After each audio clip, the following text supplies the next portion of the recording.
Hello everyone, আজ আমরা নিরামিষ নতুন ধরনের ঢ্যাঁড়স রান্না করব।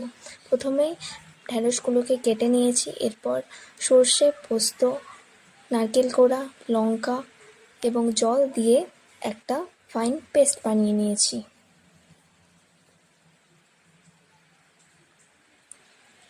এরপর কড়াইয়ে সামান্য তেল দিয়ে ভেন্ডিগুলো দিয়ে দিলাম।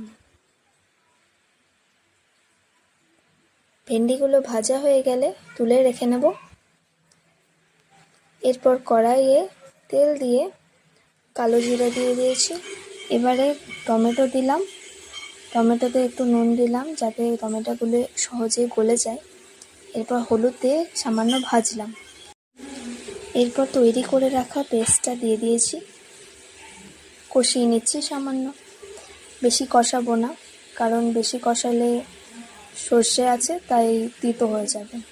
এরপর স্বাদ মতো নুন দিয়ে দিয়েছি, চিনিও দিয়েছি এটাতে সামান্য, ক্লিপটা নেওয়া হয়নি। ভেন্ডিগুলো দিয়ে কষিয়ে নিলাম। এরপর জল দিয়ে ঢাকা দিয়ে সেদ্ধ হতে দিলাম ভেন্ডিগুলো খানিকটা। ঢাকা খুলে দেখো হয়ে গেছে আমাদের ভেন্ডি রান্না।